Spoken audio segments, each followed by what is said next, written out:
യശസ്വി ജയ്സ്വാൾ വല്ലാതെ അതിരുവിടുന്നുണ്ടോ? ശ്രീലങ്കയ്ക്കെതിരായ രണ്ടാം ടെസ്റ്റിൽ അസിത ഫെർണാണ്ടോയും ജയ്സ്വാളും തമ്മിൽ നടന്ന വാക്കേറ്റമാണ് ഇപ്പോൾ ക്രിക്കറ്റ് സർക്കിളുകളിലെ ചർച്ചകളിൽ നിറയെ.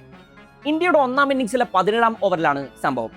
മത്സരത്തിൽ വൺ ഡേ മോഡിലായിരുന്നു ജയ്സ്വാൾ. അസിതയെ 17ാം ഓവറിൽ തുടരെ 3 തവണ അതിർത്തി കടത്തുന്നുണ്ടയാൾ. എന്നാൽ അർദ്ധ സെഞ്ചുറിക്ക് വെറും 5 റൺസ് അകലെ ജയ്സ്വാളിന്റെ മിഡിൽ സ്റ്റംപിളക്കി അസിത.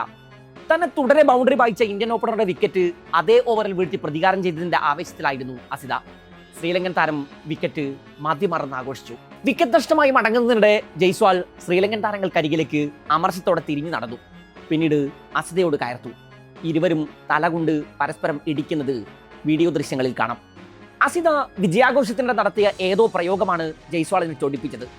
അസിതയ്ക്കും ജയ്സ്വാളിനുമെതിരെ ICCയുടെ നടപടി ഉണ്ടാകാൻ സാധ്യതയുണ്ട് എന്നാണ് ഇപ്പോൾ പുറത്തു വരുന്ന റിപ്പോർട്ടുകൾ. MCC കോഡ് ഓഫ് കണ്ടക്ട് പ്രകാരം ഗുരുതരമായ പെരുമാറ്റച്ചട്ട ലംഘനമായി സംഭവത്തെ വിലയിരുത്തുകയാണെങ്കിൽ ജയ്സ്വാളിനെതിരെ അച്ചടക്ക നടപടി സ്വീകരിക്കാം. ലെവൽ 4 കുറ്റമായി കണ്ടെത്തിയാൽ ശിക്ഷ വളരെ കടുത്തതായിരിക്കും. 5 ടെസ്റ്റ് മത്സരങ്ങളിലും 10 ഏകദിന മത്സരങ്ങളിലും വിലക്ക് നേരിടേണ്ടി വരാം. അതിലും ഗുരുതരമായ സാഹചര്യത്തിൽ ആജീവനാന്ത വിലക്ക് വരെ ലഭിക്കാനുള്ള സാധ്യതയുണ്ട്. കളിക്കാരെയോ മാച്ച് ഒഫീഷ്യൽസിനെയോ കാണികളെയോ ലക്ഷ്യമിട്ടുള്ള ഗുരുതരമായ ശാരീരികാക്രമണം, ഭീഷണി, അധിക്ഷേപം അടങ്ങിയവയാണ് ലെവൽ 4 ലംഘനങ്ങളിൽ ഉൾപ്പെടുന്നത്. എന്നാൽ ജയ്സ്വാളിൻ്റെത് അത്ര ഗുരുതരമായ പെരുമാറ്റച്ചട്ട ലംഘനമായി കണക്കാക്കാനാകില്ല. ICCയുടെ പെരുമാറ്റച്ചട്ടത്തിലെ ക്ലോസ് 2.12 പ്രകാരം ഒരു അന്താരാഷ്ട്ര മത്സരത്തിനിടെ കളിക്കാരനെയോ ടീമിലെ സപ്പോർട്ടിംഗ് സ്റ്റാഫിനെയോ അമ്പയറെയോ മാച്ച് റഫറിയെയോ മറ്റേതെങ്കിലും വ്യക്തിയെയോ അനുചിതമായ രീതിയിൽ സ്പർശിക്കുന്നത് ലെവൽ 1 അല്ലെങ്കിൽ ലെവൽ 2 കുറ്റമായി പരിഗണിക്കപ്പെടാം. ഇതിന് ഔദ്യോഗിക മുന്നറിയിപ്പ് മുതൽ മാച്ച് ഫീയുടെ 50% വരെ പിഴ ചുമത്താവുന്നതാണ്. ജയ്സ്വാളിനെതിരായ നടപടി മിക്കവാറും ലെവൽ 1 പ്രകാരമായിരിക്കും എന്നാണ് വിലയിരുത്തപ്പെടുന്നത്. കൊളംബോയിലെ സംഭവത്തിൽ ജയ്സ്വാൾ അസിതയെ തലകൊണ്ടിടിച്ചതായി തെളിയിക്കപ്പെടുന്നുണ്ടോ? സംഭവം എത്രത്തോളം ഗുരുതരമാണ് എന്നതിനെയൊക്കെ ആശ്രയിച്ചിരിക്കും താരത്തിനെതിരായ നടപടി.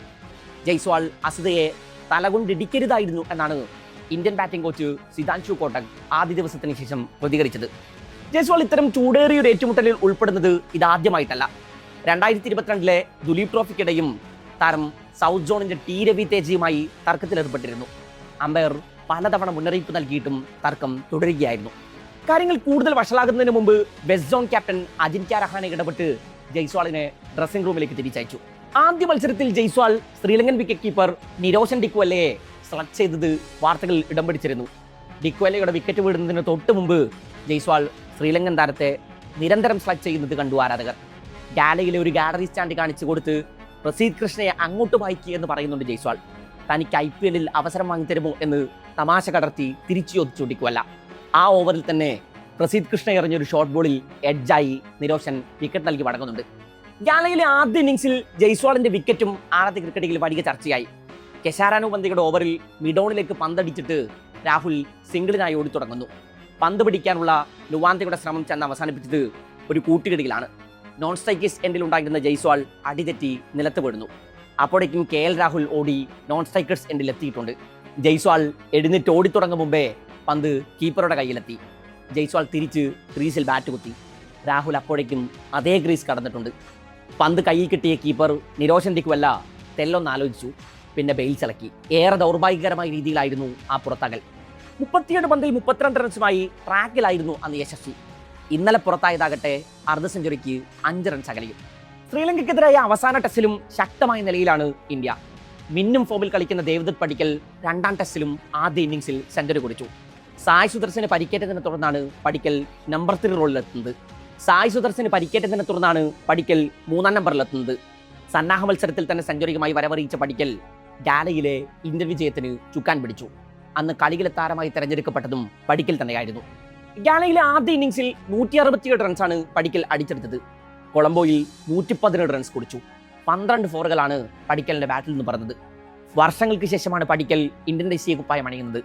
ടെസ്റ്റിൽ വിരലിൽ എണ്ണാവുന്ന മത്സരങ്ങളിൽ മാത്രമേ താരത്തിന് അവസരം ലഭിച്ചിട്ടുള്ളൂ.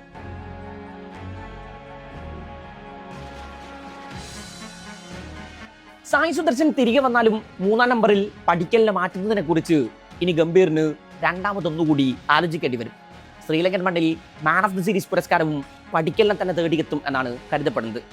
ശുഭ്മാൻ ഗില്ലും ഋഷഭ് പന്തും ധ്രുവ് ജുറേലും അർദ്ധ സെഞ്ചുറികൾ പൂർത്തിയാക്കിയ മത്സരത്തിൽ ഇന്ത്യൻ സ്കോർ ഒരിക്കൽ കൂടി 400 കടന്നു.